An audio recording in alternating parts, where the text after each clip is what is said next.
Hi, so I just wanted to reply to your question about who you should vote for.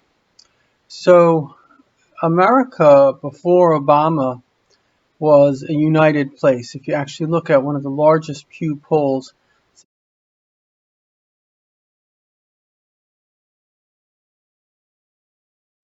what you're seeing here is America as it was in 1994, 2004, and then from Obama's presidency, how the average Democrat and Republican that were basically the same Independent opinion polling, an start to amazing really organization separate. started by Mr. Pugh a long time ago, and his line is "Tell the truth and trust the people." It's a nonpartisan polling, and it's called, I think, the Topography, and you can look this up. But the bottom line is that America used to be connected, basically the center, like where the middle Democrat was and Republican was very close, an inch away. And then Obama came along and he was a radical leftist. And so he basically moved that line. And again, this is based on a Pew poll that there are four types of Democrats and four types of Republicans.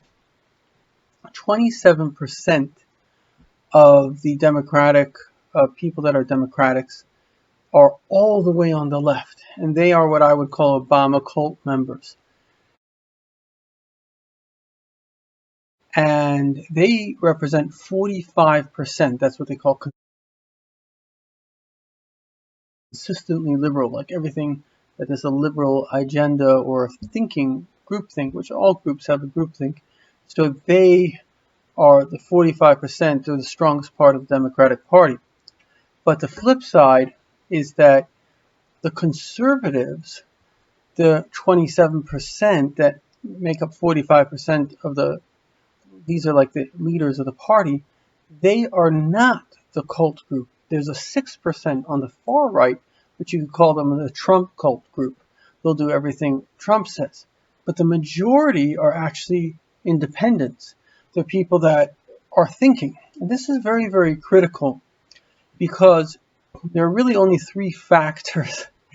If you understand these three factors, you understand exactly what's going on in American politics and pretty much in life in general. And the first factor is that we have to distinguish between a liberal and a radical. They're very, very different things. Whenever you find an extremist, whether it's all the way to the right or all the way to the left, they are not a liberal, they are a radical. And radicals are people like Hitler, like Stalin, that kill millions of people. And they've actually done studies with some of these African dictators, horrific people, killed millions of people. They say, well, what do you think about that dictator? Oh, terrible guy. And they say, but you did the same thing. Somehow they just don't realize that they did the same thing. Because a radical is somebody that's a bully. The bully is really self-protecting themselves. They're afraid to be vulnerable, so that's why they're all tough and everything. But meanwhile, they're very jealous of vulnerability. And therefore, that jealousy creates a subconscious hate. I've actually been there, so I've seen it. And that subconscious hate creates rationalizations why it's that person is evil. I have to get rid of them. That's like typical thing is hating the Jews. Who hates them most? The biggest bullies, the worst people. So why would you hate the ostensibly the best people, the people that give the most charity, do the most kindness, most ethical? The answer is because you're jealous of them. And so the mind, now nobody's perfect, even Jews do something wrong. So the mind focuses on what's wrong in the other. And most importantly, that's just really an excuse to do what you want to do, which is destroy the other. So for example, people that are anti-wealthy people, what's the difference to you if you make money, if someone else makes money? I'm very happy for Bill Gates. But somebody that's jealous, in fact, there was a book called The Israel Test. Amazing. And one time I failed this, unfortunately, I'm ashamed to say it. But this is how you can tell if you're jealous. Somebody's wealthy. How do you feel about him? So if you're jealous, you want to tear him down. And that's what you have. You have a lot of jealous people. So they're not for the poor, they're against the rich. That's a very important distinction because the liberal is for the poor. The radical is against the rich. They're two opposite things. It's like Rabbi Nachman Mendel of Kutz said, what's the difference between a lover of truth or a hater of falsehood? Or a lover of love or a hater of hate? The answer is that the lover of truth finds truth. The hater of falsehood finds falsehood. Because they're both emotional about a subject, but about the exact opposite subject. So it seems similar, but it's exactly different. So you have actually three groups, and it's critical to understand this. Not two groups, conservatives and liberals. There are three groups.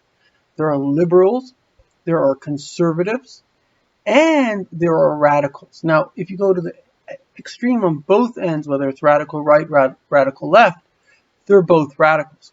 I'll try to put up the picture, but what you'll actually see is that the left has become radicalized. The Democratic Party has been infected by Obama's radicalism, and basically if they get to power, what they're going to do, exactly what Obama did. I mean, it's the most disgusting thing in the world. He took the troops out of Iraq and he allowed ISIS, the worst terrorists. These people were raping women. They were horrific people. And he, excuse after excuse after excuse. But the bottom line is his actions talk louder than his words. And his actions prove that he was pro-terrorist. And his actions prove he wrote a letter to Iran saying that we're not going to bomb you. In other words, go make a nuclear bomb. This was at the very beginning of his presidency. And he made an agreement, a 10-year agreement. Who makes a 10-year agreement not to have nuclear? After 10 years, it's okay? So Obama actually, in Islamic tradition, there's something called a Hunda. You're not allowed to make peace with the West. You have to destroy the West. Basically, anybody that doesn't keep the Islamic law, that's called Sharia. And that's why even not secular Muslim countries like Egypt, you read about this, obviously the Arab Spring, the radicals, the Muslim Brotherhood, which Obama was friendly with, these are the foremost terrorists in the world, put them inside the State Department. So these people took over Egypt, and then actually, Obama supported the takeover of Egypt by the most radical Muslim group, and an Egyptian newspaper said that he's actually part of that Muslim Brotherhood. It's a very large network. There are many, many different organizations right here in America that are part of that. And they're very radical. And then the Egyptian army eventually kicked them out. So why would one group of Egyptians go against another group? The answer is that the army is secular. And these radicals, they can't accept, even if you're Muslim, but if you're not following the Sharia law, that ISIS, when they took over an area, they hung up a sign, either convert or die or pay a poll tax as a tax for living.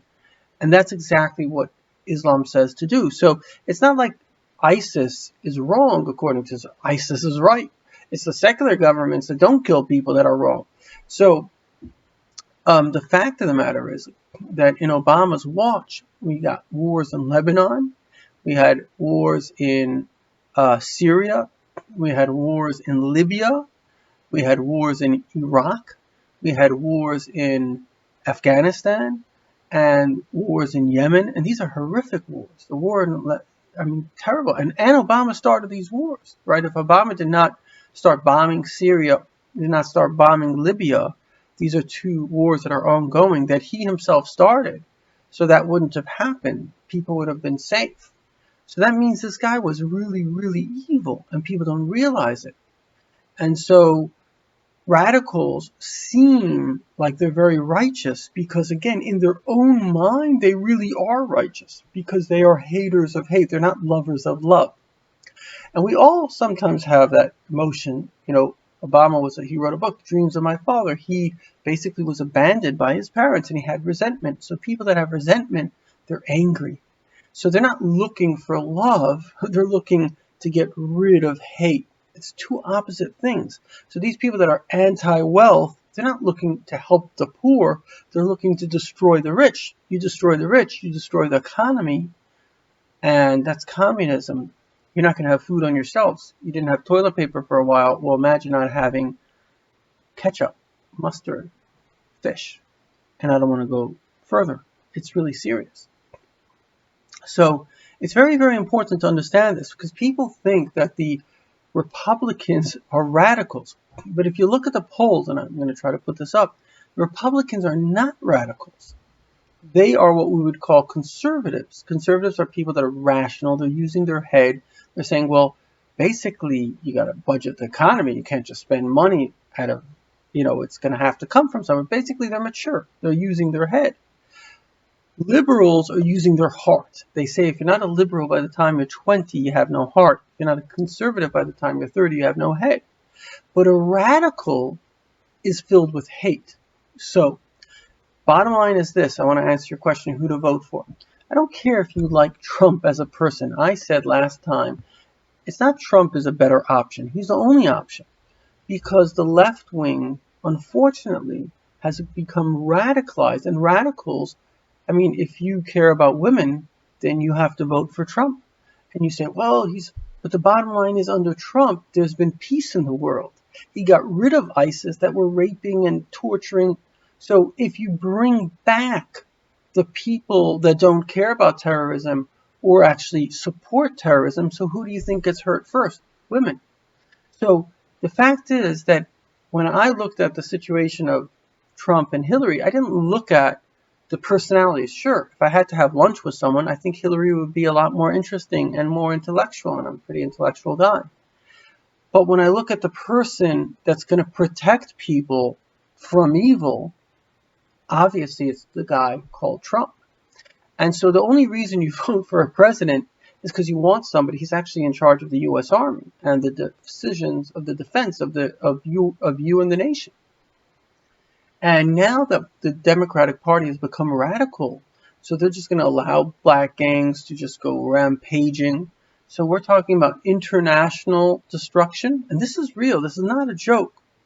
Iran wants to get nuclear weapons. They're working on it. I don't know why nobody's bombed them, but the fact is they're working on it. And they believe, and I asked an Iranian this, and they hate their own government, that these are radical clerics in charge, that when the world will be filled with up to a horse's knee in blood, the Messiah will come. And they believe they have to do that. So they're making these nukes so they can bomb the world. It's just a matter of time. So Trump, I don't know if he's going to save us or not, but he's more likely to. Biden is just going to let them do what they want. Yeah, back to the deal. Basically, they're allowed to do as many nukes as they want in a year or two. No problem. 4 years, they can destroy the whole world. And so, it just boils down to a simple equation, which is, do you want to live? Do you want to feel safe? Do you want the economy to run? That's the equation. Now, again, it's not a question of who you like better. It's a question of who's better to protect you in the circumstance